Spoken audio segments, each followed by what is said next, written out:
Hey, everybody, we are back with This Week in Geek. My name is Zach, and this is, of course, my good friend, Ren Geekness. How you doing today, man? I'm all right, man. Very, very good in this beautiful afternoon. It's finally sunny in London, which hasn't Hey, happened yet. hey, it's the same thing in Arizona, but we don't like when it's sunny out here. But It's getting to that 100 degrees already out here, dude. So, fair. You're I'm more just trying to accustomed to it. survive. Exactly. So, but we're here to talk about the summer movie preview. We're here to have a great conversation with you guys because the summer's coming up fairly soon. Like it's already May, man. Like it's about almost May. Yeah, How this year's flying by, and I'm it excited to really is. yeah, but with every week, we like to start with our weekly recap, our weekly ranking of what we watched this week and rank it from worst to best. And of course, if you're watching us live, make sure to also do the same. If you don't have time to watch the video portion of this, there is a Spotify and Apple link, or you can just go to Spotify or Apple and type into the Geekverse with Zach Pope. Oh yeah, Or you have to give me the new link. I Geekverse, have to yeah. update the Yeah, I'll description. send you that. And you can go there. And This Week in Geek is put on there a couple days after the video version. But if you're watching this a couple days later, then feel free to go over there. We are also doing a giveaway over there right now for a $75 gift card. So if you go and follow to any of those, or even the new YouTube channel where this is exclusive to here, then we're giving a $75 gift card. Just email me at zachpoperuse@gmail.com. Your submission. Only a couple people have submitted for that. So Tight it's not going to be that. Yeah. So let's do that. I see people are following it, but no one's sending the screenshots. So you got to finish through. So Interesting. I need proof. I can't tell who did it, but Ren, I will get us started this week on the weekly All ranking. right. Some of these movies were a big waste of time. So let's One start in out at the particular. bottom. And it is Rebel Moon Part 2, The Scargiver. This movie sucked. And I say this as someone who loves Zack Snyder. I love a lot of his films. I'm one of the people that gets a kick out of Sucker Punch, even though it is not a good movie, but I can enjoy it for what it is. And even the first Rebel Moon, when I first watched it, I was like, it's enjoyable. I'm probably going to like the director's cut more, but it is very surface level. This part was so bad, it made me not like the first part anymore. I'm not saying a lot. Ooh. So it made me dislike the first one because they didn't execute a good finale. They didn't do much. Like for the first hour, they're just literally doing nothing. Then the action comes, and still, visual effects, action, it's all looking great. Like none of it looks bad. Technically, this film is beautiful and fantastic, but on a story level, the second it all ended, I asked myself, I just don't give a flying fuck about a single person here, about a single thing they're trying to do. And when the action's flying, it's just visual noise at that point. I have a full review on this. It's a waste of time. It was a waste of time. I am curious on the director's cut, but it doesn't mean that I don't know if it'll be better. I don't know if it can be better, I guess we'll see. After that, I have On the Line. This is a Mel Gibson film that came out in like 2022 about like a radio host whose family gets taken hostage. I saw it was on Netflix. The concept intrigued me enough to have to know how it ends, and so I watched it and I liked it. Was it wild? No. Was it kind of predictable? Yeah, because there's just things that happen because there's a couple twists and turns in it. And I just assumed that it had to have been this thing for this all to work. And yeah. So it was enjoyable. If you want a random movie to watch on a fucking Friday, that's a good one. After that, I have Boy Kills World. Now, this comes out next week out here. This is, top tier on the action department. The action takes us to such a fucking front load. I was blown away by the way and how gory and bloody this movie was. It's awesome if you come for the action. If you're coming for the story, it's not that great. It's a little grating at times. Yeah, but I still would recommend it just for the action. The story is just very surface level. There's a lot of intriguing ideas to it, but it's predictable. There's two twists in it that from the first 20 minutes, you can easily guess what it was. The second one, not as much, but that first one, I felt like they should have introduced it 30 minutes into the movie, not into the third act. But it's awesome. Jessica Rath's awesome. Bill Skarsgård's awesome. I still would recommend it. I think I gave it a B minus, something around there. But it comes out next week. I'll have a full review next week, so enjoy that. Up next, I have The Ministry of Ungentlemanly Warfare. This is just an awesome movie, an awesome time at the movies, and Henry Cavill at his best. And same with Alan Richardson. I won't say much more because my friend Ren has not seen it yet, but it is awesome. I don't even have a date for it. That's depressing. After that, I have Abigail. Abigail is a lot of fun. I gave them both the same exact rating. Literally both of these movies. Also, it's very weird that you guys don't have a date for it, but it happened in the United Kingdom. That's very British weird director too. Very weird. Either way, I gave them both the same rating. Just depends on what I'm in the mood for.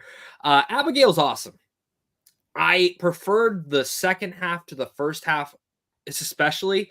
I wish I'd never seen I never did see the trailer for it, but I wish I never knew any of the marketing for this movie. I wish I never knew what Abigail was going into this movie. I think it would have helped with the first half, but then to play devil's advocate, would that have been the same way? If I go back to rewatch it, does the first half still hold up, even though I would know? So there's a lot of questions to that, but if you're just looking for a fun vampire movie, this is it. The third act goes fucking insane, and I loved every moment of it. Melissa Barrera, Alicia Weir, Dan Stevens, all awesome. Not enough Giancarlo Esposito. Oh, he's fantastic. Kevin Durand, Catherine Newton, rest in peace. Angus Cloud, he was good for what he was in there for. So dedicated to him. There's a beautiful homage to him. Yes. So Radio Silence just continues to make movies that I really enjoy, and very happy to say that.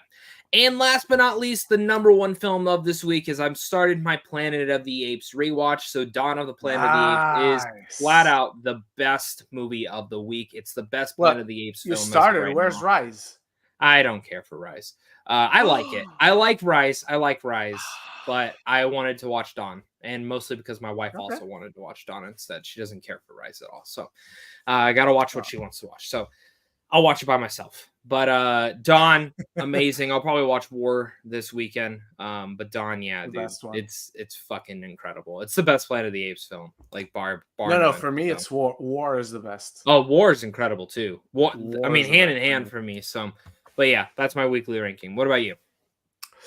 All right, I don't have as many things as you. In fact, I haven't even seen this week's X-Men 97 yet, so I can't rank that. I watched that. I haven't had time. I forgot.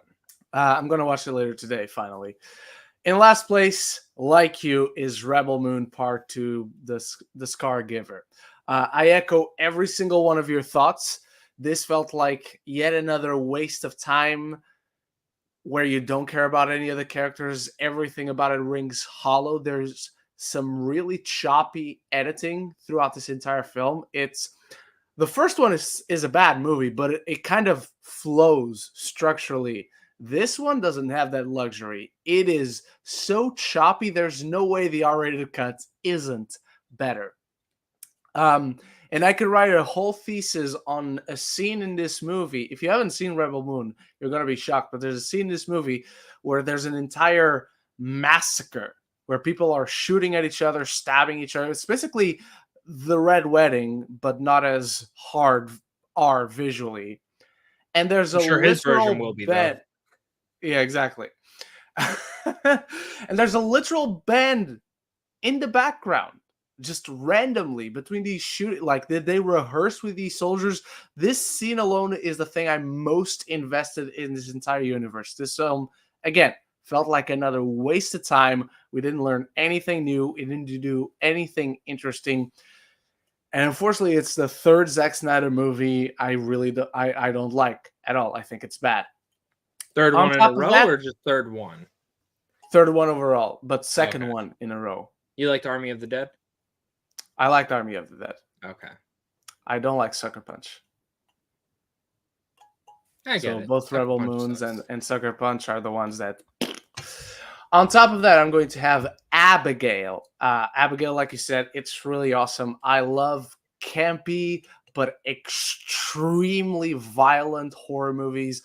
I love all the practical effects, how hardcore it is with the blood, with the violence, but how exuberant and cheeky it is about it.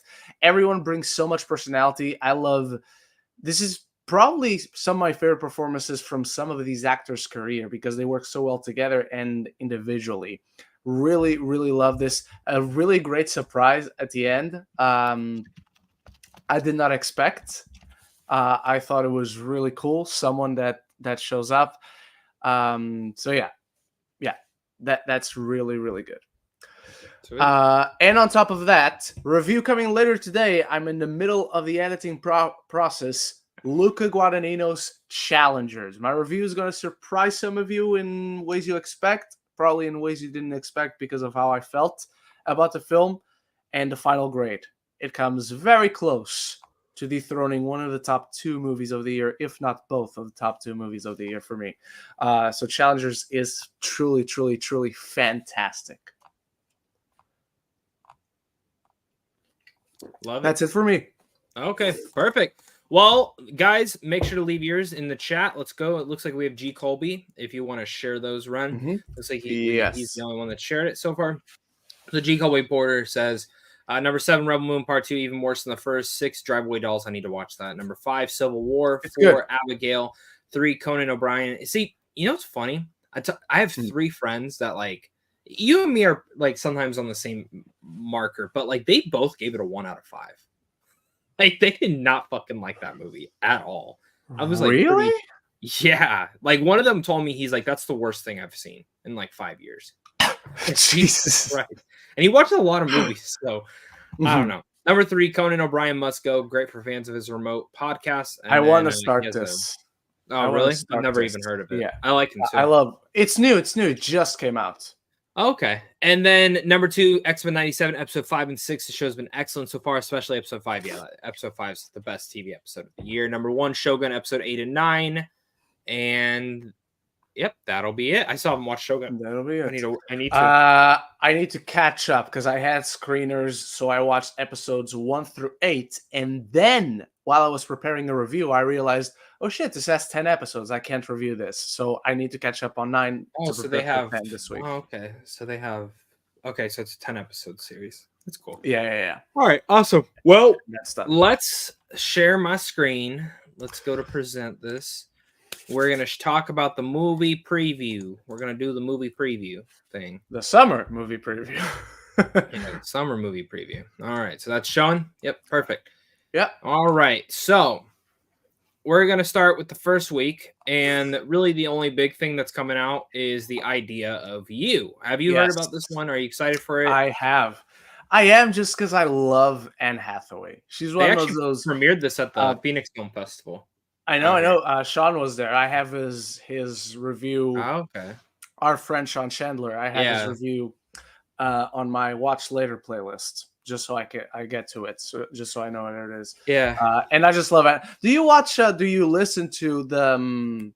Not to plug anyone else's podcast, but do you listen to the Happy Sad Confused podcast? Yes, I do.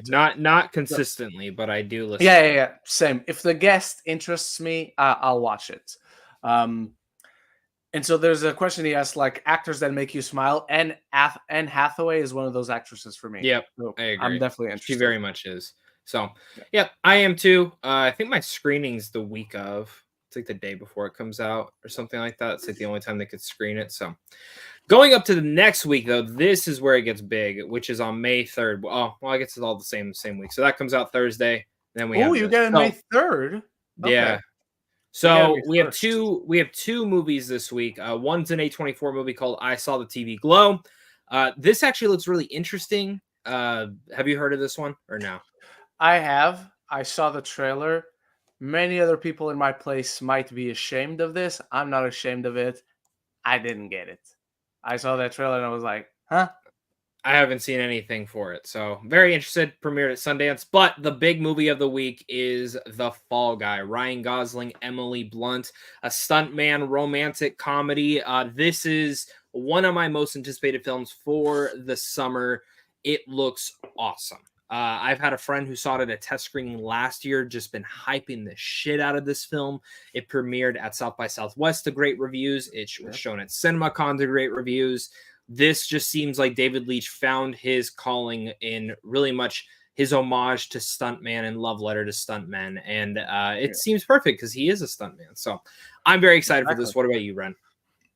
Forget the summer. This has been one of my most anticipated films of the year. It's one of those films, they call it the Fall Guy, but I feel we should call it movie made in the laboratory specifically for Ren. Because this film has everything for me to love it. It's action, it's a romance, it stars my favorite actor working today, one of my favorite actresses, directed by an action director, a genre I love, that I think has a very specific style that he doesn't get enough credit for. And then it's also a movie about movies, which I love. So it has all these ingredients that make me love a movie. So I cannot wait to see how they combine for this one. Yep. Nope. I completely agree. And it looks so much fun. Looks so much fun. Yeah. Fun, After funny. that movie, in a couple weeks, or not a couple weeks, I guess 2 weeks later, we have Kingdom of the Planet of the Apes, or I guess the week after that. This is set several generations. I think they've said officially 300 years after 300, yeah. the last one. And I don't know anything about this. I can't say much about it because I have not seen a single fucking trailer for it. And that makes me so excited because it's all I know is that it's made by Wes Ball, who did a pretty good job at the Maze Runner films. But I also know that it's the same writers of the last trilogy, which makes me feel a little bit more safer and calmer that they're not just making this movie for money. And I mean, every movie's made for money, but to a certain extent that they had an idea and they still wanted to revisit it. And to see apes dominating everything, that's cool, man. That is really cool. What are your thoughts? Are you excited for this one? I'm super excited. I love the last trilogy of Planet of the Apes movies we got. Rise was an immense surprise for me when I went to watch it, especially as throughout the film I was like, are they at some point going to make the monkey talk, and is that going to work? Yeah. And then they actually do it, and it's actually fucking powerful, that moment where I go like, yes! Yeah. And I was like, oh shit, I like that. I really instinctively reacted. And then Dawn was on yet another level. And for me personally, War even surpassed that. So it's you've seen the trailer for Kingdom, right? You've seen the trailer? Or just the first one? I've seen the first trailer. Only Do they talk? Are they talking now? Like pretty consistent? Yes, it's yes. The little lines we do. Did you not watch any of them? I have not seen a single thing for this movie. Okay, cool. Yeah, they're talking interestingly. Okay. Yeah, fluent. I love that. I can't wait for that movie. But after that, coming May 17th, we got a couple movies. So first is you only get it May 17th. Yeah, didn't you guys already get it? Didn't you guys already get it? We got it. Yeah, last week or 2 weeks ago. At this point, I don't even know. I mean, you still could. It's May 17th. Yeah, true. So. But back to Black, Amy Winehouse. Ren has seen it. I have not. Ren, what were your thoughts? It is no bueno. It is not good. My Letterboxd review for this one is my most liked Letterboxd review of all time by far. It has, since I put it up, so I guess it must have been last week because it wasn't that long ago. Otherwise, I wouldn't be impressed. But since I posted it, has consistently throughout the day gone up to 200 something likes. Hell yeah. Look at that. That's cool. Man. It's a cool thing. Looks like you should do a review. Mm-hmm. After that, we have If. This is actually one of my most anticipated for the entire year. John Krasinski's directing, and it's an imaginary friend movie. That's cool to me. Like, where do your imaginary friends go? I love the old school show on Cartoon Network, Imaginary Foster's Home for Imaginary Friends. So now I'm excited to see, I know this isn't related, but I'm excited to see another imaginary friend sort of thing in the limelight. Any thoughts on this one? I'm excited. Everything that I've seen John Krasinski direct, I've loved. I wouldn't quite put it personally on my most top 10 most anticipated of the year. Like, I'm definitely interested. I'm definitely excited for it, but I want to see how Krasinski works in this genre, I guess, is what I'm feeling. No, I can totally agree with that. After that, we have The Strangers, Chapter 1. Now, honestly, The Strangers Pray at Night killed any enthusiasm that I could ever have for a Strangers film ever again. Don't I'm worry, this is a reboot. Completely I new team. know, but I just I'm not excited for this yet. Also, the fact that we're getting 3 movies in 1 year is a little too much for me. But what are your thoughts? Uh, do you like the first Strangers? Yes, I do. I love the first Strangers. I think it's an immensely underrated horror film. And Pray at Night you love too? No, exactly. I feel about it exactly the same way you do. This looks like an interesting tackling of the idea because it's going to be a trilogy. So I believe they already got chapters 2 and 3 already shot. Yeah, So they everything's filmed and did and shot, it's yeah. ready. So they're going to Mhm. be released like, is it once per month? So in June we'll get chapter 2. Is it something like I don't Maybe. something Let me see. like I that. don't know if the other ones actually have a release date yet. Yeah, see if you can find on another thing or not. But I wasn't impressed by the trailer. I don't think it has the strongest cast November. either. And I mean, like, I don't know the qualities of these actors. I'm not trying to undermine that. I'm not familiar with them, so I don't know if I should get excited or not. They're not an actor I'm aware of and I recognize and I get excited to see at least yet. Maybe they'll impress me, but I'm interested. I wouldn't say I'm excited. So it looks like it's no fall season, so September to November is when the Okay. second part will release. And then the third part will I'm assuming will probably come early next year then. Yeah, That would be probably my like guess. So March, something like that. yeah.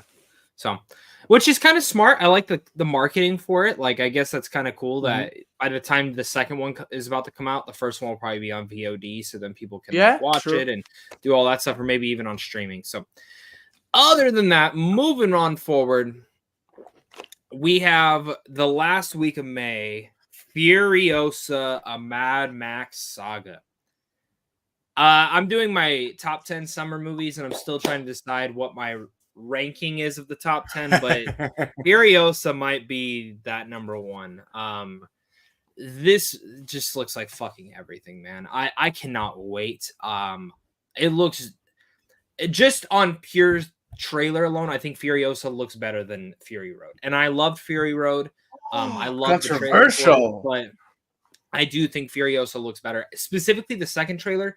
And then I actually really liked hearing about Miller talk about it at CinemaCon. I will listen to his whole talk about it. I didn't know how this film was portrayed. I don't want to say anything because I know you don't want to know. Yeah, But no. it sounds and looks awesome. I cannot wait. Ren? I am so excited for this. And everyone knows one of my hottest takes Yeah. ever is Fury Road is not that good. It's a good movie, really fun action movie, but it has no story. So it's not a great movie for me. But this trailer has put my excitement all the way up. I adore how this film looks. I adore the cast. Again, another appealing aspect of the film. It's in the action genre, and like I said, I do like Fury Road. I'm just not best movie of the year like everyone else. So I have no reason not to be excited for this film. Love it, man. And also this week we have the Garfield movie. How excited are you for this? Hey, This is your most anticipated of the year, right? 100%, a hundred Okay, percent. I just knew it. You want to see Mhm. Chris Pratt voice a fucking fat cat that eats Yes, lasagna. I do. Okay, Yes, I do. okay. So Yep. we all do at this point. Okay, Yeah, exactly. perfect. Everyone Good to should be know. excited, man. Why not? I'm very excited. All right, then we kick off June. There's two big movies here. One that you've seen, one that you haven't seen. Let's start with the one that you have seen, and that is Hitman. Well, to Hitman. give a point of reference, this movie will be releasing on Netflix in June, but it will be in theaters in the United States in late May. I am making And in sure the to UK see this. as well. I want to see this movie so fucking bad. So bad. So bad. And I posted And yesterday. watch I it with said, a crowd. Watch it with a that's my crowd. thing. I think Netflix, and you can attest to this. Mhm. I've been saying this for years at this point. They are losing money. And I Yep. think Hitman is one of the second biggest overall one. That makes sense. Glass Onion should have been a wide release. It shouldn't have been limited Yeah, release. But 100%. Hitman, what Hitman should have been, they should have done what Apple and Prime do. they go and partner with other studios to release them wide. I think Sony should have came to Netflix, told them that we want to distribute this wide, especially after the success that Sony got after Anyone But You. Yeah, for a hit, and especially, don't they have that agreement where Sony agreed, because they don't have a streaming service? yeah, it's They've all on agreed to Netflix right now. license Yeah. instantly to Netflix. So how is that not a thing? That makes all Yeah. the sense in the world. So like that's my thing is I looked up. Do you know what the budget for this movie was? It wasn't high. It wasn't high at all. I believe. Is it single digits? I don't think it It's is. single digits. It is single It's single. Is it like 7 million? It's 8.8 million for the 8.8. budget. There you go. Netflix 9 bought million. the movie for 20. You could Go make your make money, back. Netflix. Yeah. Like I promised you, Hitman would make, if you gave it a good marketing and a good release, this movie would at least make in theaters 100 million. At least 100 million worldwide. 100%. There's your money back. Like, it is baffling to me. Either way, I don't know anything about this movie. I've still not seen the trailer. I've seen this poster and the picture of him with the glasses. That's all I've seen from this movie. That's all I want to see. I don't know what it's about. I don't want to read the synopsis. So you have no idea. I have no idea. All I know Powells. is Richard Linklater, Glenn Powell, and I'm so excited. That's all you need. Oh, one thing you should know: sexiest fucking movie you'll see all year, and there's already been quite a few sexy movies this even year. more than Challengers, which Challengers didn't more than Challengers gets very close. That's what I thought once I saw it. Imagine I had seen these two movies at Venice if not for the strike. But yeah, Challengers gets quite up there, but Hitman is still because like when someone who has seen Hitman after the Challengers screen, we were talking, and they were like, "Oh, you still think Hitman is over in terms of the sexy, the steamy, the horny movies of 2024. We're gonna have to give an Oscar to the horniest film of the year next year. We already have enough for the nominees. And what I said was, well, there's a difference because what Hitman did, but Challengers never did. At one point, between the chemistry between Glenn Powell and Adria Arjona, I was whispering to myself, just fuck each other for fuck's sake. Like that's how good their chemistry is. They're like the new Ryan Gosling, Emma Stone. I can see studios casting them together so they can work together in different things because of their chemistry. That's how awesome. Good they are. I can't wait for this, man. I can't wait for this. But also this week is Bad Boys Ride or Die. I didn't watch the trailer for this one. Did you? I did. Did it look good? So I enjoy the first Bad Boys. I think Bad Boys 2 is better. And Bad Boys 3 impressed me. That was the best one yet by far, in my opinion. Like a genuinely good movie. This looks like more of the same, so more of stuff that I like, but it also feels very messy. Like from where the trailer cuts to and all these plot threads, it feels like there's too much going on, and the specific things that are going on feel different degrees of convoluted. Do you feel like they should have just done a fifth one, like save some of it for the fifth one, or? I can only say that. I can only go there specifically after I see it. Okay. But I think it could be how I feel coming out of it. At this, judging by the trailer, I believe that could be the case. Can I tell you my guess for this? Yeah. I think they wanted to do a fifth one. With everything going on, though, they don't know if this movie's going to make money because of the Will Smith situation. The slap still? Yeah. I think it's fine, honestly. No, like a lot of people at my work, and this is who I judge it off of, general going people who go to the movies. All of them. If I were to talk to 10 of them, 8 out of 10 of them, I'm not watching that because of him. That's literally what they said. Yeah, they said what he did was an embarrassment, all this stuff. And it's a constant thing I hear. So I'm very It could, excited. I'm very curious on the box office for this it movie. could be the case that it's one of those films that ends up making so much more internationally and becomes Yeah, one of those interesting movies like in history in terms of the exactly. box office. So, but Yeah. I'm excited for another Bad Boys. I like the third one so much, and they deserve Yeah, that. same. I also want to Yeah. highlight. I used to be funny. Before This is before you talk about the I'm forgetting her name, Rachel Sennett directorial debut. yeah. We have a super chat from Tony Movie Chappie. Uh, I actually been in an ape mood lately. Out of context, that is one of the greatest sentences I've ever heard, my friend. I've been watching a lot of old Planet of the Apes movies, and even the Tim Burton remake, which is underrated. So bring on Kingdom of the Planet of the Apes. I'm glad you enjoy Tim Burton's remake. I'm glad it means something to somebody.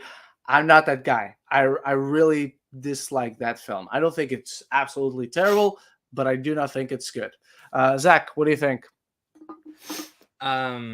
I don't care about Not it. about not about the Personally. movie specifically, but about being in an ape mood. Oh, I'm in an ape mood. Yeah, I want to watch them all. I want to watch them all again.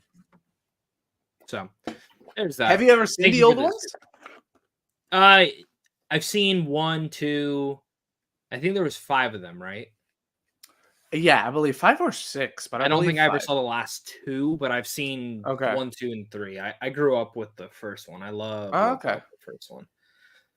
Oh. With that said, I do want to talk about Rachel Sennott. It used to be funny. She actually directed this. It's a Yep. dark dramedy, so very excited to see what she can do as a director. And it's an indie film. But Ren, June 14th, my guy, Inside Out 2. Yeah. This is one of my most anticipated films for the year. I have still not seen the trailer. I still have not seen. I've seen little Either of snippets them? of no, none of them. Oh, okay. I've seen Anxiety Talk, but that's about it because it's just everywhere. But Well, I guess am what? She so sounds like excited. Maya Hawk. Inside Out is my is like top 10 Pixar films. Inside Out 2, I'm hoping will be the same. Yeah, I don't have much more to say because I haven't seen the trailer. Ren? I'm very excited for this. I love the original Inside Out.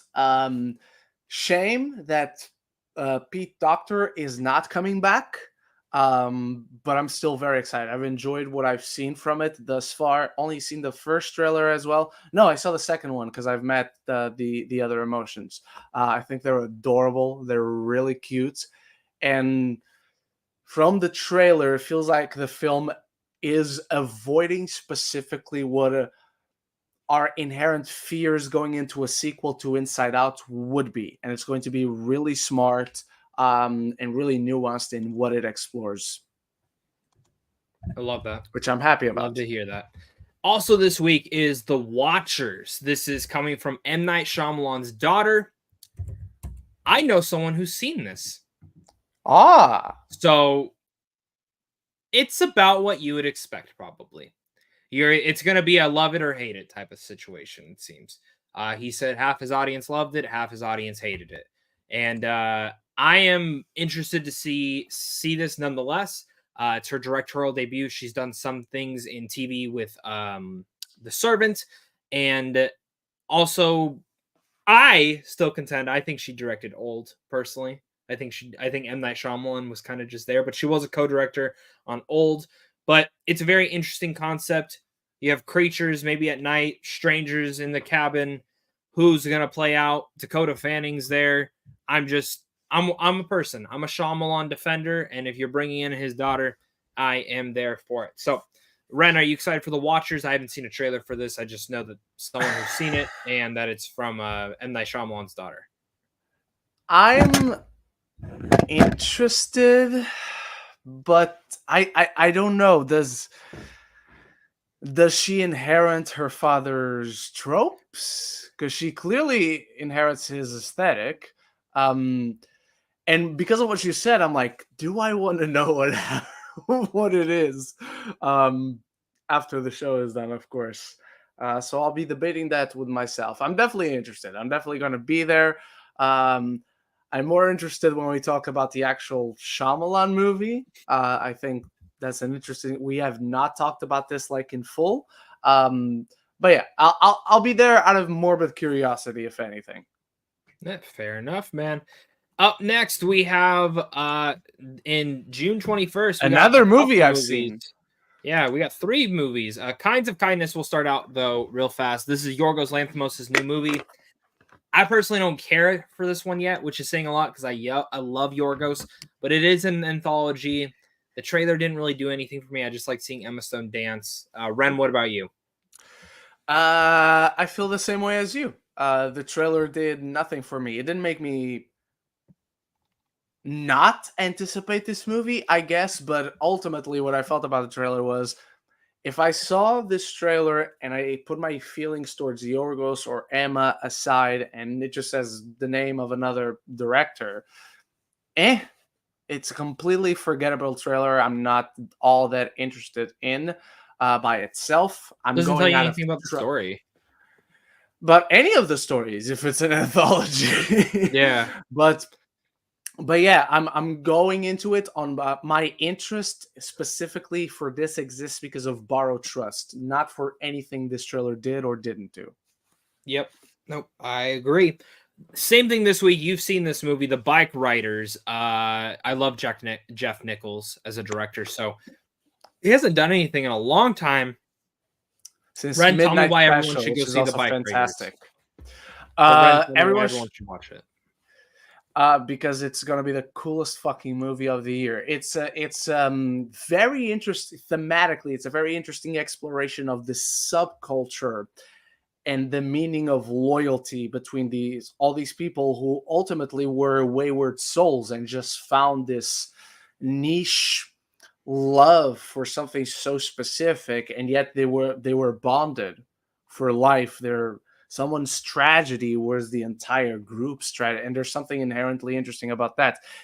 I don't know this, but this is based on a real gang. This is based on a book that Jeff Nichols wrote about this journalist who goes out to interview this biker club. They don't like to be called gangs; they're clubs. They didn't necessarily hurt people. They weren't necessarily criminals.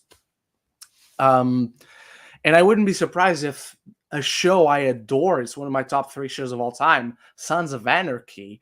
I wouldn't be surprised if Sons of Anarchy was based on these same stories, on the same book from the same article with this that was made by the same journalist.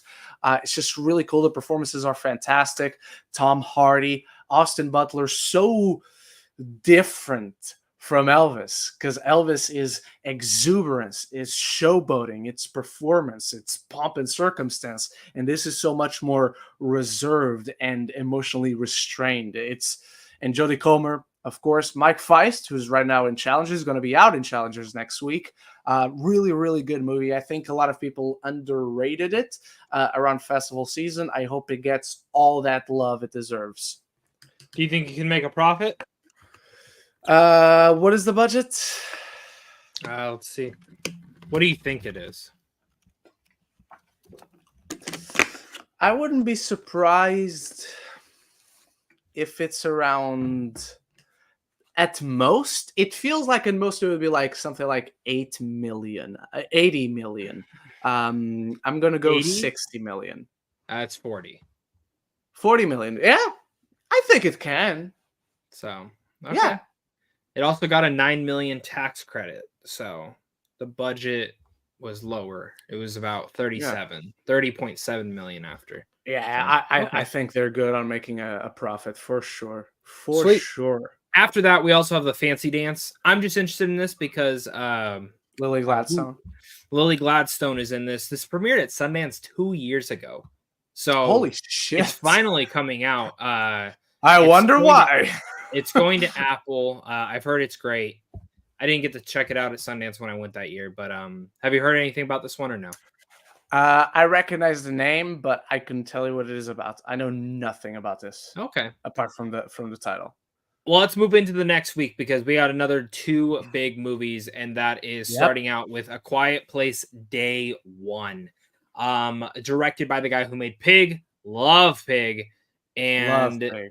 You get Lupita Nyong'o. You get what's our boy's name? Joseph Quinn. Joseph Quinn. Hansu's also in this too. Which is Yes. interesting. So we're getting a little bit more of his character from the second one. He was in the second one, right? Yeah, he was in the second movie. Yeah, that's cool with me. So Quiet Place Day 1, I haven't seen the trailer. This is one of those ones that, again, just excited for the name alone. Nice. So you? I've only seen the first teaser. I think you could very well watch the teaser. It does absolutely give you nothing, which is why I love it. Like you, I love Pig, love Lupita Nyong'o. Want to see Joseph Quinn continue to build up his stardom. He's on the up and up right now. And I'm definitely interested in more of this world. This is one of my favorite franchises right now. So yeah, I have no reason not to be excited. Yep, I agree. And also this week we have Horizon and American Saga Part 1, even though they're not putting Part 1 there. This is Kevin Costner's Western passion project that basically I can't say he ruined Yellowstone, but he left Yellowstone over. Yeah. I don't know anything about this, but I am excited because it's Kevin Costner coming back to the Western genre. We don't get a lot of Western movies. Count me in. How about you?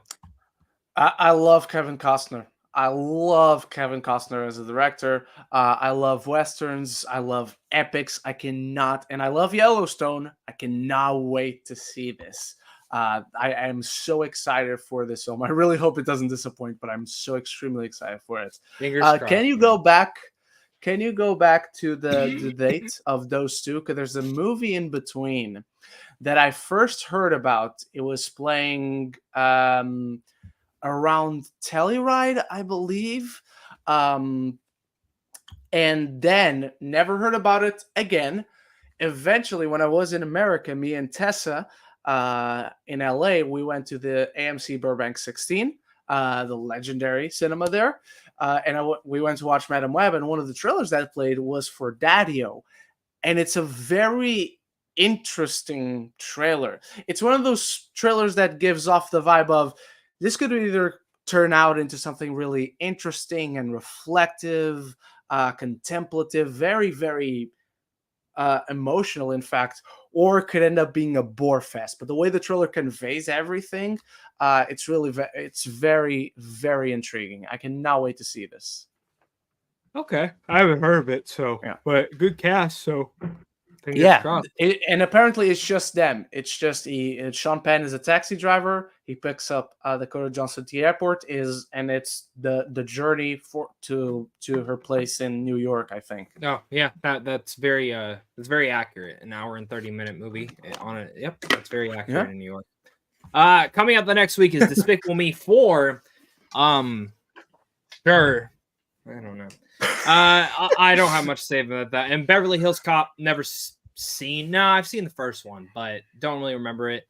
This I'm not too excited for. Ren, either of these?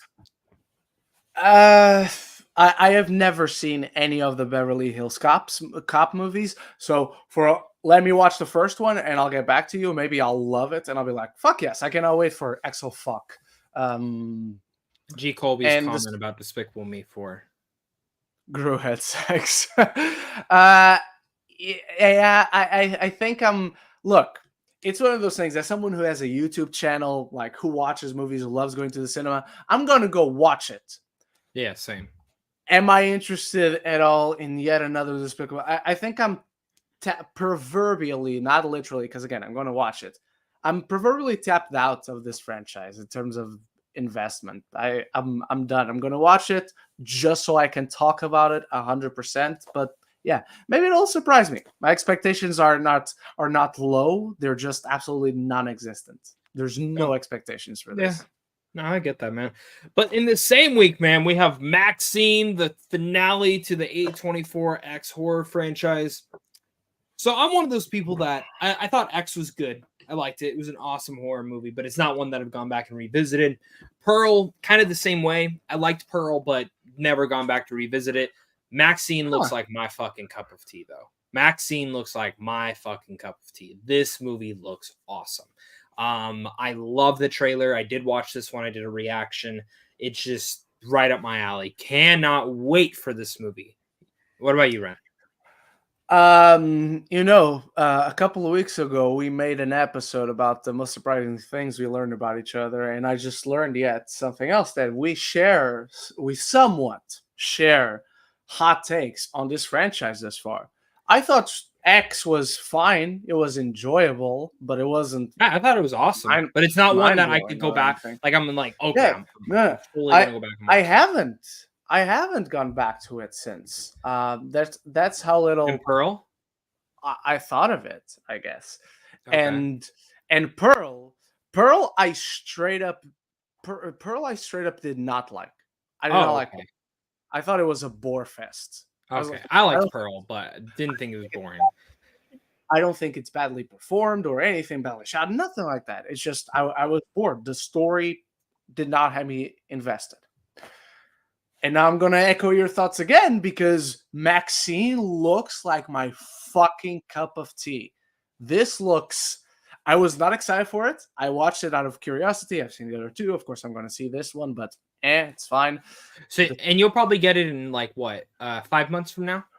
No. We actually have a date for it. I believe it's like a okay. month. I believe it's like a month after, but it's not like that much farther. Because even just now, like I have seen Love Lies Bleeding quite a while ago. We're about to get it in the first 2 weeks of May. So that's how late we usually get them. That's almost like 2 months. But let me check the date for Maxine. And while you go to the next one.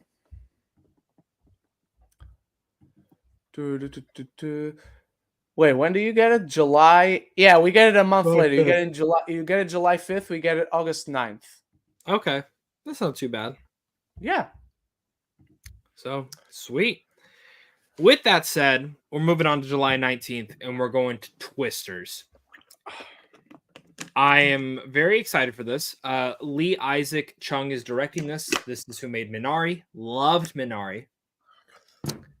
And Twisters is the sequel to Twister, which I've never seen. So I am very excited to go back and watch that one. I haven't seen the trailer for this one, but I know someone who's seen it. And it gets me excited. So I am very interested. What about you, man? I'm definitely interested, especially because of the cast. Really like Minari. I don't think I like it quite as much as everyone else, and it's certainly a movie I think deserves to be in that lineup the year it came out. I believe it was either on the lower part or very close to getting to my top 10 of the year. But I do understand if it's a movie that someone else finds boring. I don't find it boring, and I hate reducing a movie to that. But if someone else describes it as that, like I can get where they're coming from. Yeah.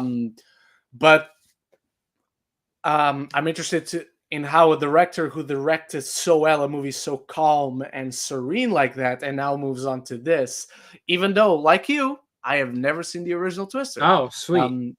So I'm interested. I'm definitely going to try and see it before this new one comes out. Love that. Well, the next week after this is actually like the biggest fucking week ever. It's not just San Diego Comic-Con. It's fucking Deadpool and Wolverine. A day that will either destroy my life or make it better. And shameless plug, Zach and I made a trailer reaction on his channel during the first time we met. Yes, which was the last day we were together. Yeah. I mean, Ren can testify to this. I think we watched it. Yeah. Like back to back to back to back. Like we just like sat there 6 times or something. Yeah, such a good after trailer. The reaction, of course. But I love this trailer. I'm very excited. I'm very nervous still. Mm-hmm. But it's just like, how can this be bad? Like I can't believe we're finally getting it. I can't believe it's coming out this year. I can't believe it's coming out the week of San Diego Comic-Con. Like everything is just shining a big fucking light towards go and see Deadpool and Wolverine. Don't be surprised if you do. Don't be surprised if you watch it at Comic-Con. Oh, if they have what I'm hoping, there. I'm really hoping I see this movie before I go. Like that the screening is before we go. Okay. I imagine it will be. If not, I'm going to be begging in San Diego for a screening. But I won't be surprised if Marvel does their panel Saturday the day after it releases. Yeah.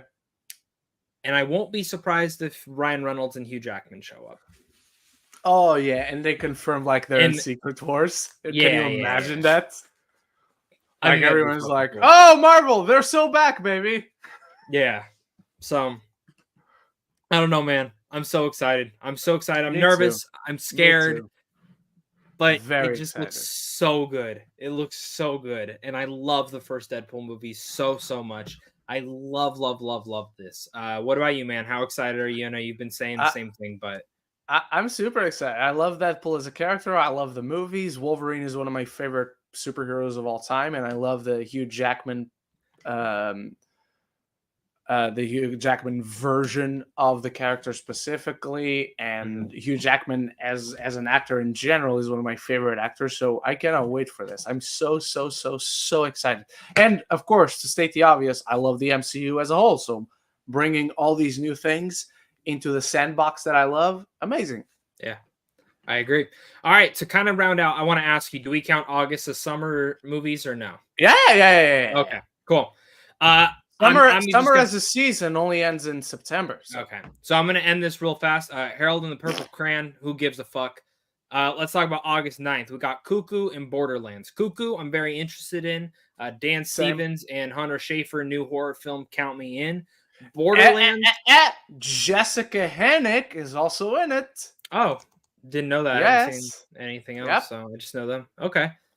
Other than that, Borderlands also releases. It's a movie that was filmed about 4 years ago. Could be shit, could be great, could be awful. Probably will be awful.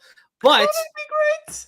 I love the video game, and I read the original script for this before Eli Roth came on, and it was so fucking good. It was so fucking good. It was written by Craig Mazin, and it's probably ruined.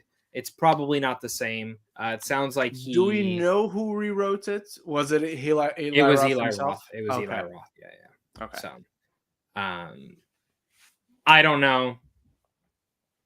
I'm gonna tell you right now, Kate Blanchett definitely signed on with the original script I read, not the new one. I'm hoping it's good. Like the video games aren't known for its story; it's known for its character and its humor. Maybe it surprises us all. Who knows? You? Never played the games. I think the reason I'm interested is only because I want to see Kate Blanchett in this context. Like we never get Kate Blanchett in movies like this. Definitely didn't like the trailer. Completely ripping off Guardians of the Galaxy. In such obvious and it's very much a move where you're clearly trying to imitate that person and you're not being as good at it as them. It's one of those obvious things about it. So I could take it or leave it. This one, if it never comes out or if it moves to streaming because they have no confidence, like a day and date situation, I'll definitely watch it at home. Yeah, no, I agree with you, man. So moving forward on. Next up, we have Alien Romulus and Horizon American Saga Chapter 2. Obviously, we don't know if we'll be excited for that second one because we need to see the first one. But right now we are. Yeah, but Romulus, this looks awesome. I did see the teaser. It looks fantastic. You hadn't the last time we talked about it. No. I decided to watch it. But good. It looks awesome. We're living in the era of Kaylee Spaney. So count me in, man. Count me in. Fede Alvarez. Let's go. Yeah, so excited. I love how this looks. I love how this feels. I love Fede Alvarez, Kaylee Spaney, Isabel Merced. Just give me this movie right now. Right now. Yeah. No, man. 1000%. The week after that, we have The Crow. I've never seen the original. Oh. I don't know. The trailer had some cool action, but that's about it. You? I really like the original Crow. It's not a movie. I was talking about this right before the Abigail screening with some friends. Really like the original Crow. It has this unique style. It's so gothic. It's so romantic, weirdly. It's so vulnerable and emotionally open in a way that other movies, other comic book movies, other stories like with this aesthetic and this genre and with this angst to it, this genuine, relatable angst combine, and it really works for that film. This is a movie that, instead of understanding that how the darkness is a way to express the emotions because that's part of the characters in the world, this movie just feels like it's going, we're dark and we're edgy and blood and he's not a rock and roll, he's not a guitarist now, but another type of music. And like he's reflecting that in like all the tattoos, and he's crazy, man. But he's actually like it's a movie that's edgy, but it doesn't actually have edge. Nope. Yeah, I agree. So at least it looks like that way. Looks like that. And then we move on. And Kraven the Hunter ends August. Could be crap. Could be fun. Honestly, before we talk about Kraven the Hunter, we're right now at the end. It doesn't feel. We've taken the usual time we take during this show to cover the main topic, but it feels like the summer is not all that packed. It's consistent, but it's not packed. Not at all. Like it's not as much as I thought it would be, at least. No, I think next year will be the bigger one. Fantastic Four, Jurassic, Superman. No. Oh, that's gonna be a banger. That's gonna be a good summer. Yeah, it will be. So, but thoughts on Kraven? Look, I have not liked a single one of these Sony movies so far, but judging from how I felt about each trailer that I saw, Kraven is definitely the best trailer so far. And by best trailer, I mean it's a trailer that made me go, looks all right. I had never said looks all right about any of the previous movies. This is the best they have looked thus far. Love Aaron Taylor Johnson. We get yet another Russell Crowe playing the father of a superhero / supervillain with a strange accent, but pulling it off, fully committing to it. So I'm going to watch it if for that alone. But I hope they turn it around. I want to like a Marvel movie. I want to like a superhero movie that comes out in general. So I hope it's good. What about you? Yeah. Maybe. I don't know. I don't really care for it. So, but that's where I'm going to end it at, because for some reason I can't pull up September. So, and for me at least, I don't think the summer season goes. No. In terms of summer season, summer movie season, it shouldn't count. I agree. Yeah. So, but we do have viewer questions to take, and since we did take a long time on there, I do want to just remind everyone to send in super chats if you wanted a guaranteed answer to your question, or the tipped link down below. Correct, Ren?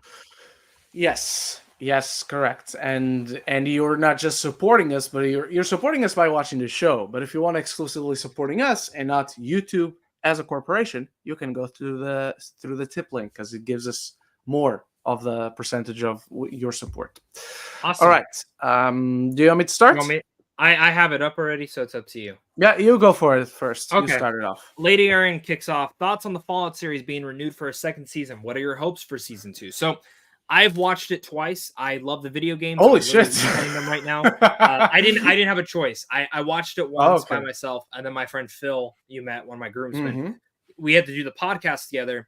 I can't give him the screener, so I needed him to at least watch 6 episodes with me. So he watched the 6 again with me, and then I was like, fuck it, I might as well just finish it again, because the 7 and 8 were my favorites. So I loved this series. I loved it more a second time. Happy I watched it a second time, because I wasn't as distracted about taking notes and shit during a TV series review, and I just got to enjoy it for what it was. And season 2, I'm hoping they really play off of the ending of it. Ren has no idea if I discuss certain things, so I'll just kind of leave it at that. But I don't want to spoil it in case anyone hasn't watched it and they're a fan of the video game. Ren, I know you haven't watched it yet. Are you going to? No, I am going to, and I'm definitely loving hearing from you and one of my best friends from back home who are big fans of the game, and even my manager at where I work loves these games, and they're loving the show. So even if I end up not enjoying it or not being for me, it's nice to see it touching the fan base it's targeting.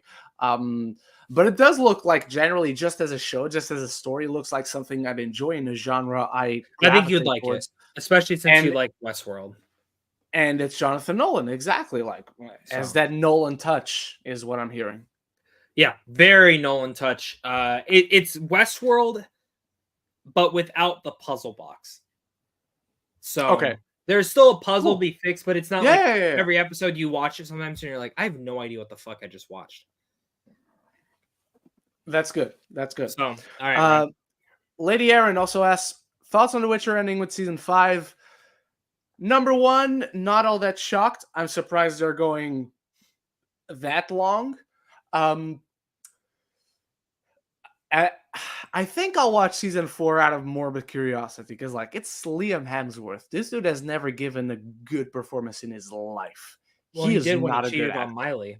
He probably tried to lie about it. So Well, that performance was given to one person, and that was Miley while he was cheating on her. But eventually, it wore off. It was not that good of a performance. yeah. But yeah, I haven't even seen the season of The Witcher that I'm in. I've just seen my clips, but I haven't seen Oh, season 3. I even watched yet. until I could see you, and then I stopped. This new fucking season sucked. It sucked. Really? I did not like this new season. So But you and I've only said watched the this. first 3 episodes? Yep. That was it. Wh- And I was out. I love season 2. I love season 2 so much. I like the book. I like the games. It's such a baffling choice to recast him as Liam. I would have did a giant time jump, casted an older actor, like a Mads Mikkelsen into I the would have role, just ended it. or that. I mean, I do like your casting choice. I don't know how much he looks like Henry Cavill, but I do like your casting choice. you could just say he's older, That is or something like that. I don't know. That is a fucking good casting choice. Well, look at this. Tell me, this is from The Witcher 3. This is from the video game. Tell me you don't see Geralt as. Come on. Tell me you can't see Mads Mikkelsen as this. No, I can because I've played a little bit of the Wild Yeah. Hunt, or as I like to say, no, I can't say the C word anymore. YouTube doesn't like it, but No, I used to call it that Okay. So, but yeah, to I will myself. not- Like I'm Yeah. gonna play the Wild. See you next Yeah. Tuesday. I don't know. Season 4? No. I don't know. Not for me, dog.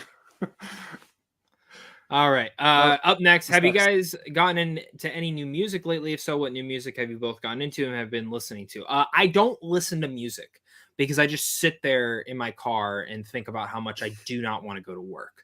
So I don't have time to listen to music because I'm too busy doing that. Ren? Just set the record straight. When I was over there and I was driving around with Zach, he listens to music all the time. I haven't gotten into anything. That's because you were in the really, car. I I had the. Sure. That's because you were in the car. Sure.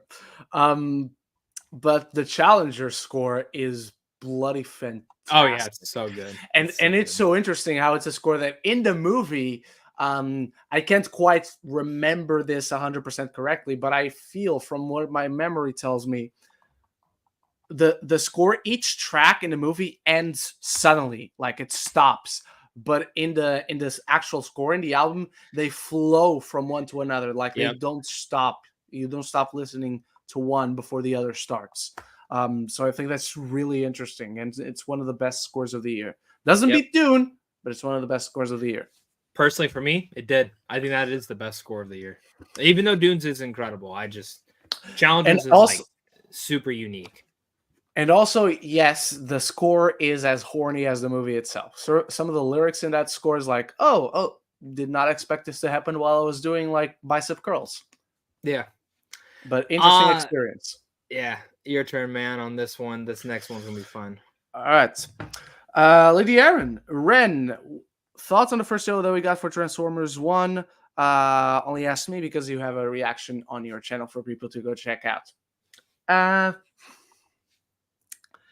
I like the look of the animation. I like the kind of story it wants to tell. No, I don't like that, actually. I like the look of the animation. I like the cast. the story it wants to tell, the tone it's going for, I'm unsure about that. Feels like a Very Nickelodeon movie. unsure. Yeah, yeah, and not a good one. Nickelodeon has good movies. I hear like if you go into that Teenage Mutant Ninja Turtles movie, the latest one that's on Netflix, if you go into that movie having seen the show that precedes it, that movie is awesome. Otherwise, it makes no sense. But if you Yep. watch the show, it's like, holy shit, this is fantastic. So, right now, Leo is here, our brother. Yay. If you want to join us on screen for the Q&A portion, let me know, bro.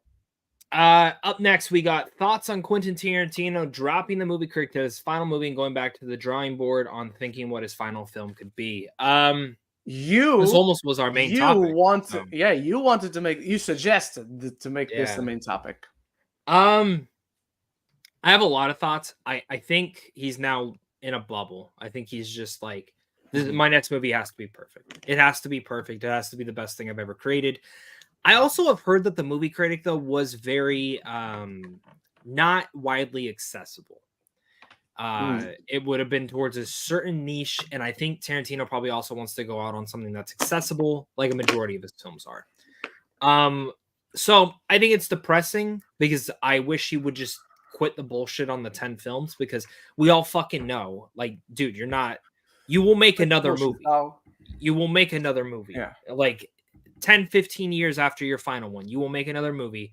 Or what you'll end up doing is you will direct a movie that you didn't write, or write a movie for a director. Like, you're going to continue to create. My big thing with the movie critic, though, I could totally see it becoming a book. He's written 2 books at this point. I could see the movie critic also being that same way. As for his final movie, what do I want from him? I want something maybe big. If he's not going to do the movie critic, do something bigger. He's tackled into a bunch of different genres. I'd love if he did a sci-fi film. Doesn't have to be Star Trek like a lot of people want it to be. Do an original sci-fi film from Tarantino. I think that'd be very unique to see. But that's my thoughts. Ren? No matter how this unravels, I think it basically confirms he's not going to stop at whatever his next movie ends up being. Yeah. Because now he's going to have this idea of the movie critic just stating in him.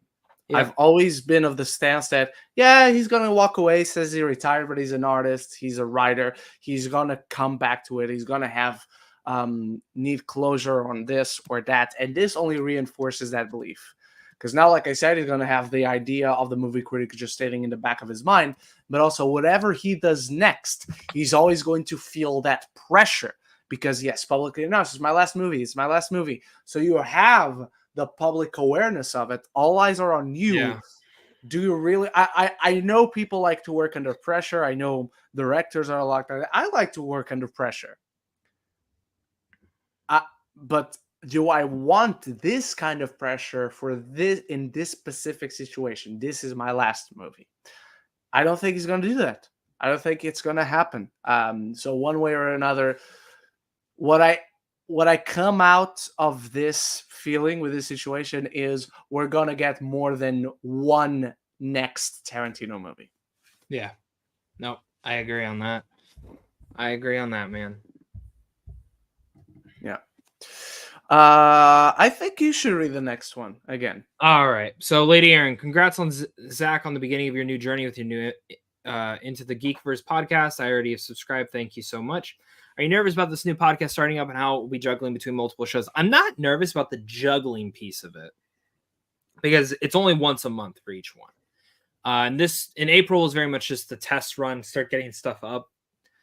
I'm more nervous about because there's multiple ones. There's one that's just purely called Into the Geekverse, and that one I want it to be a little bit different. I don't want it to just copy me and what me and Ren do or what other movie podcasts do, because this is me and Ren's podcast. This is what we do. There'd be no point in me going over and doing the exact same fucking thing on a different one. Exactly. So I have my ideas. I almost have a template finalized. And now I'm starting to change how I actually want it to be. Maybe I don't. Maybe I bring in a different host every single week for a little bit. But I'm not nervous.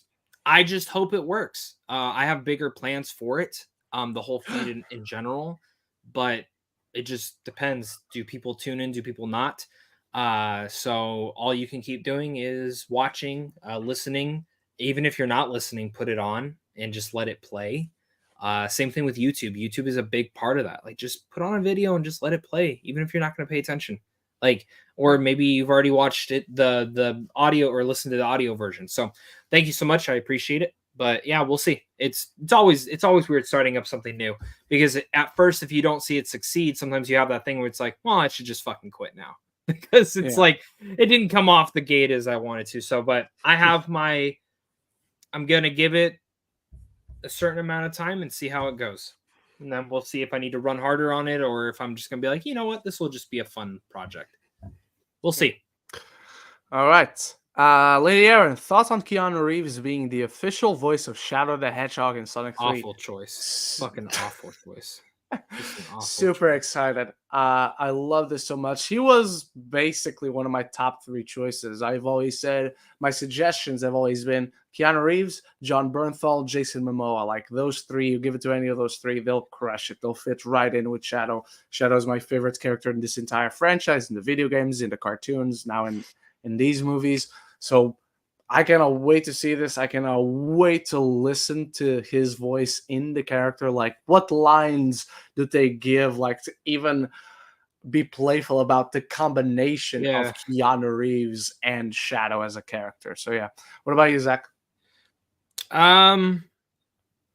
It's cool. It's cool. Like, I'm really open for it. I just need to hear him talk. I think once I actually see the voice come out, I could be good. But then I remember Keanu did a great job with Duke Kaboom, so I think he'll do a good job. Canada's greatest stuntman. Did you know Jeff Fowler did some of the cutscenes for the Shadow the Hedgehog game? Oh no, that's cool. Yeah. So I found that's really someone awesome. posted that, and I was like, okay, that's cool. Gives me a little bit more excitement. Cool. All right, Ren. Oh, hang on. You want me to read the next one? Yeah, go for it. I forgot. Well, guys, Ryan Gosling hosted Saturday Night Live last week, and did you guys manage to watch each of the clips or skits? And if you have, what are your thoughts on how Ryan did as the host? Well, Ryan's always great when he goes on SNL, because he breaks character 100%. Every fucking time. So the Beavis and Butthead there's nothing funnier than that. Yeah, the Beavis and Butthead skit was hilarious. But if you've never watched the Kate McKinnon alien abduction one that he did, I think they did another one this week. I didn't see it. Yeah. They original one with that, but the original is that's awesome.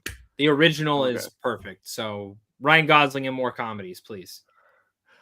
Love Ryan Gosling as a host. One of my favorites is the DiGiorno pizzeria that he does with Cecily Strong. Oh yeah. It's so good. We also got a sequel to Papyrus. We got a sequel to Papyrus, everyone. Papyrus is funny. Papyrus, a classic in SNL. This is probably the best SNL in a long time. Like, every skit I saw was funny. No, because you had Kristen Wiig last week. Kristen Wiig was so good. And she brought so many guests, dude. John Hamm was there. Matt Damon was there. Will Forte was there. Fred Armisen was there. And all of them, like, did several sketches together. Okay. Like, it's so good. So good. Yeah. I'll have to check that one out. All right. Lady Aaron, thoughts on Leo being cast as Frank Sinatra in the biopic that will be directed by Martin Scorsese? Love Martin Scorsese.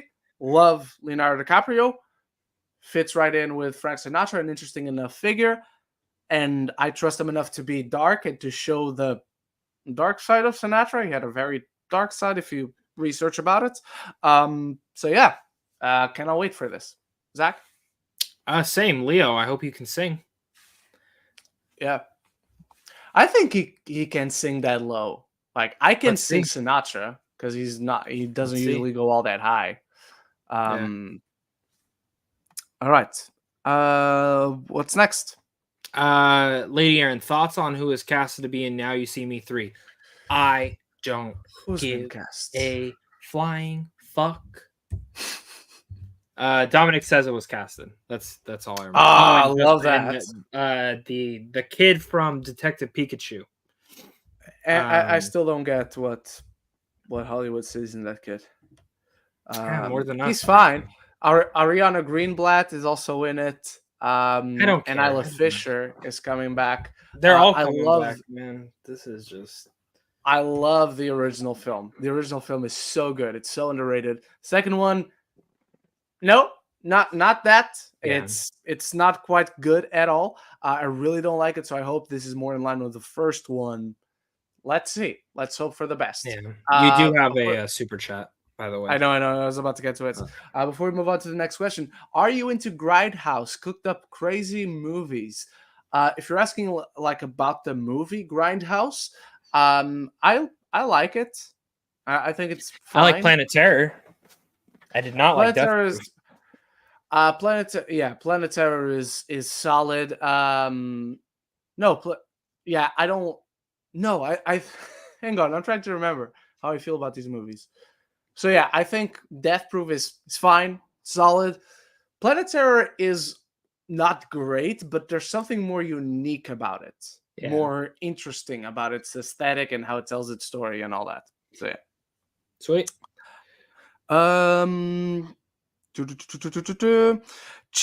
Jed Elias asks, chances of Deadpool 3 hitting 1 billion this summer? I don't see how that's possible, considering a large part of the MCU fan base are all underage rating.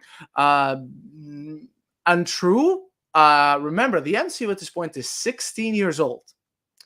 So most likely, its fan base are MCU fans. Maybe some people who were kids by the time at the start of the MCU with Iron Man, maybe they're parents now. There's multi-generation appeal, and you don't know, people might not mind. They certainly don't go very hardcore into it in the trailer. So a lot of parents could be like, oh, I think it's fine. And they go watch it with their kids. So there's multi-generational appeal. And this is easily the thing that is least associated with the MCU, no matter how you want to say the MCU has become less popular. It's not less popular. The popularity is definitely still there. Not as adored, let's say that, in the fan base. But 100% it's hitting 1 billion. I don't see how it doesn't. I don't see any chance of that not happening. I'll be shocked. I was shocked last year several times. So maybe I'll be shocked again, but right now, there's no way it doesn't hit $1 billion. What do you think, Zach? I don't think a single film hits $1 billion this year, but I do think Deadpool 3 is the highest possibility. I thought Dune was going to. Dune didn't even get close. So, how much did it end up making? What was like it made like final almost 700. Almost 700. Huh? So, that's a shame. But that's also because they put it on fucking digital already. So it's already Deadpool's not going to be on digital right after a month. But the thing with Deadpool 3, it does have the biggest chance. Out of every movie releasing this year, it has the biggest chance to hit $1 billion. Yeah. But it's also coming in. A lot of people haven't been big on Marvel. I mean that's just the general truth. Like a lot of my friends, even though they're excited for like Deadpool, are they going to still rush out? Yes, they are, because they are awesome. Then you're going to make them. Maybe. I don't care. I'm not paying for their ticket. So, but I hope it does. I don't think the fan base thing is the big problem because I think I just turned 18 when the first Deadpool had come out, or maybe like 19, maybe 20. Mm-hmm. I don't know. I was old enough to definitely go see it by myself, but if I wasn't, my dad would have taken me. So it doesn't matter. All right. What's next? What are your thoughts on the Disneyland expansion finally being approved? You probably know nothing about this, and that's okay. Yes, I do, because they're talking about the Paris one. Oh, well, Paris, yes, but California is also expanding too. Oh, I didn't know that. Yeah, that I think. Well, maybe I don't know which one they're talking about. They announced both this week. I assumed he was talking about California. So California, they're expanding. It's cool. I still don't. I'm very confused on still how people will get to those avenues of the park. Like they want to put part of the lands like by the hotels, like surrounding. I don't understand how people like. Do they build a giant bridge from the park over? Like that's like what goes to my head. I think it's cool though. There's rumors to be one of them to be an Avatar land. Rumors for expansion on Marvel. Rumors of some other stuff. So cool. Paris, same thing. Paris is finally getting a facelift, which it really needed. I've never been there, but lots of pictures you can totally see. Ren? Yeah, it's gonna basically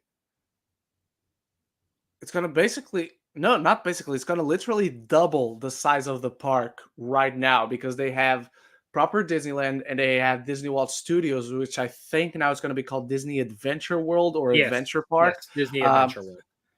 World, and they're gonna expand on it. That area, since the last time I was in Disneyland Paris, is the area that has the Hollywood Tower Hotel. It's the area that has the Rock and Roller Coaster. So that could be the Marvel expansion in Paris. I cannot wait for them to finish that and to go there once they finished it. Sweet. I love it. Your turn, man. All right. Andrew Seif, what are your thoughts on Jonathan Bailey potentially being cast in the Jurassic movie? I have no thoughts because I'm not familiar with Jonathan Bailey at all. I know the name. I know he's going to be Fiyero in Wicked, but that's going to be right now. I haven't seen anything he's done.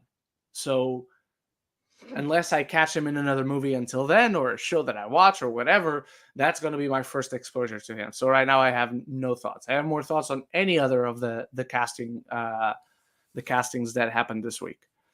What about you, Zach? I don't know. Let's just see if the movie's good. I don't care who's in it. Mm-hmm. I mean, there's some actors, but like, what are you gonna do this time? You know, that's my thing. So, not locusts is a good start. Yeah, that is. Thoughts on the rumor of this is from G Colby P. Thoughts on the rumor of Thor 5 introducing Beta Ray Bill and the Thor Corps, even leading to Thor being Rune King Thor, which might be tied back to the Valhalla post-credit scene. I don't know what Thor Corps is. I don't know what Rune King Thor is. I know what Beta Ray Bill is. Fucking finally. Cool. Give me. I'm more curious.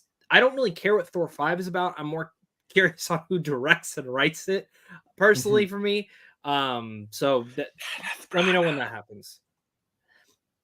I'm gonna tell you right now. I would not be shook if they got him back for the final one. Me too. And I don't believe these rumors. I think Beta Ray Bill is the most believable. Thor Core is something out of Secret Wars, with one of the worlds being filled with Thors. That's it. And the other world is the world of armor, so it's Armor Wars and all that. And Rune King Thor is yet another element of the Gore storyline, the original Gore the God Butcher storyline. It's Thor in the future with his 3 daughters who battles Gore and all that. Yeah. I guess that's Rune King Thor. I don't believe that whatsoever. I think that's something you could do post Secret Wars. Thor Core is something you have to do during Secret Wars. So I don't believe these coming together. I would love if they did get Kenneth Branagh back. And you could do a version. You could do a version of War of the Realms or Chaos War, but you mix it. This could be a pitch video. Let me know if you guys are interested in a pitch video after I finish. Maybe don't go to. I think you should. I think you should do a pitch video. I'm going to tell you right now. Good. Okay, let me just say your pitch videos are always this would mix up elements of War for the Realms. Chaos War would be the main plot that we follow essentially, but I would add a sprinkle of Fear itself. And if you've seen Fear itself, you know exactly where I'm going with this. I'm not going to give you who I would cast as the villain. So, yeah. Let me know if you want to see that. All right, what's next? All right. Up next, we got, what are your thoughts on Andrew Garfield and Miles Teller potentially being cast in Martin Scorsese's Jesus movie? Dude, this is going to be awesome. It's going to be Andrew Garfield as one Jesus and Miles Teller as another Jesus, and it's going to be them fighting. 2 Jesuses? Yes. 2 Jesus, 2 Furious. That's the title of the movie. 2 Jesus, 2 Christ. It was right there, dude. Damn it, I fucked up. 2 Jesus, 2 Christ. All right. Either way, why are there 2 Jesuses? I don't know. I don't know. I'm not Martin Scorsese. Or Andrew Garfield or Miles Teller. So, yeah. Also, count me in. How do you say Jesus in plural? Jesuses. Jesuses. Jesus-I? Jesus' eyes. All right. Jigo P, despite the reception / box office of these shows and movies, which projects do you want to see which projects do you want to see these characters, the Eternals, Ant-Man, Captain Marvel, and She-Hulk, appearing down the line in the MCU? I want to see them all. I don't want to say goodbye to anyone. Which projects do we want to see them in? Oh yeah, appearing in I mean, the Eternals. Let's Avengers, start all with of the them, the Eternals. Avengers, but the Yeah, Eternals, the Avengers. I could see them in Guardians whenever they do another Guardians movie. I think that's the safest way to bring them back is to do a Guardians film and have Yeah, them be a part of yeah. it. Other than that, anything with the Black Knight, I mean, would be the safer. So I don't really know. They're so weird because they're so off on their own. Or depending on how they do it, I could see them appearing in like something like Ms. Marvel because she's a mutant. There's a relationship between mutants and Eternals. Okay. Nova. Oh yeah, I can meet the Eternals. Yeah. Awesome. You'll meet them. Ant-Man, just the next Avengers film. Maybe next Avengers. Post-credit scene of New World Order. I like that. Next Avengers. I would like to see, I don't know why this is, but I would like to see kind of a team up if he shows up in the show or if the other person that I'm about to say the name of shows up in another Ant-Man movie. But I would love to see more a more focused and solo team up between Ant-Man and Hawkeye. I just like that, the idea of that combo. Cool. And Ant-Man, I would bet money, shows up in Young Avengers. Oh, yeah. That makes sense. I could also see, speaking about Captain Marvel, same thing. Captain Marvel showing up in the Young Avengers. Young Avengers. And New World Order. Another connection is Ms. Marvel. Another connection is Guardians of the Galaxy. Another connection is Eternals. We could see the Eternals. And we could see the Eternals in Thor. Yeah. You know where else Captain Marvel could show up at? Where? Fucking Shang-Chi too. Destin. Oh yeah, of course. The rings. And Ms. Marvel could show up in Shang-Chi too. That's how you bring them back. I mean, that would be cool. So, and then She-Hulk, Captain America, Daredevil. I could see her with Spider-Man. I could see her showing up in Spider-Man. Because she hasn't met Spider-Man, so she hasn't forgotten Spider-Man. Avengers is a safe bet too that she'll show up in. Oh, I got another one for Eternal. Sorry, Doctor Strange. Yeah, I like that. Especially if the rumors we've been hearing about Doctor Strange, the ideas for Doctor Strange 3 are true. What is next? Next, we have thoughts on the rumor and scoop from Daniel RPK saying Norman Rad will be in Fantastic Four after all the big uproar about Julia Garner's casting. And do you think Lakeith Stanfield pulled a Ruffalo revealing he is Norn with his deleted tweet? I haven't seen that rumor from Daniel. There's a lot of bullshit that goes around Twitter. That people should message him via him. This goes kind of along with what we were talking about last week or 2 weeks ago whenever we covered the topic of Julia Garner, is that I won't be surprised if actually Norman Rad is in the movie in some shape or form. And ends up being our main Silver Surfer. Is this the way they do it? Maybe. I don't know what's the probability on that. And then the part about Lakeith pulling a Ruffalo. I don't know that he pulled a Ruffalo because, again, I never witnessed the thing. I didn't even know it was deleted until now. All I knew about it was what Zach told me, that he posted guess I didn't get it, blah, blah, and a picture of Silver Surfer or whatever. So I don't really have enough context for it. But I won't be surprised that if Noran's in the movie. Sweet. Also, we have another super chat. Mm-hmm. Do you want to just say your piece on this question? I don't have much to say. It's the same stuff we talked about 2 weeks ago. Honestly, I don't know if it's real. I don't know if it's not. We'll see. All right. Tony Movie Chappie with another super chat. Thank you so much for your incredible support today. It's so inferior why Netflix didn't bother on releasing the 3-hour director's cut of Rebel Moon first instead of a crapper theatrical, which is just going to turn people off. And your new IP. Yeah, I guess you meant to say your new IP. I don't know what you mean by using inferior, but it's frustrating. It's irritating because I'm curious enough. If you're going so far to butcher something that you supposedly love to this point, how these versions were released, what is the director's cut like? And if it's worse, if it's or even if it's just as bad, what does that actually tell us about director's cut and the way you go about creating them? Mhm. And this relationship between Netflix and Zack Snyder, what does it say about Snyder himself? Like, Yeah. Well, I'm very curious. I'm gonna watch it, even if just out of morbid curiosity. the other thing I'll say is, what if we watch the new director's cut and it's like fucking great? Like, not saying it's gonna Yeah, be great, but like if it's yeah, yeah, really yeah. good, like, because 9 out of 10 times when he does the direct, 99, I would say 10 out of 10 times when you watch his director's cut, it's 9-9. always better. It's always better. Watchmen, Batman v Superman, Zack Snyder's Justice League. But my whole thing is, if we watch that, I'm gonna ask Netflix, why the fuck Mhm. didn't you just release this first? You didn't put Yeah, this in theaters. It wasn't like you were worried about money because you didn't true. fucking release it in theaters. So, whatever. Well, they did limited. We have it playing in a theater But, here. but it's not. I know you mean wide release. I know you Yeah, mean wide like, release.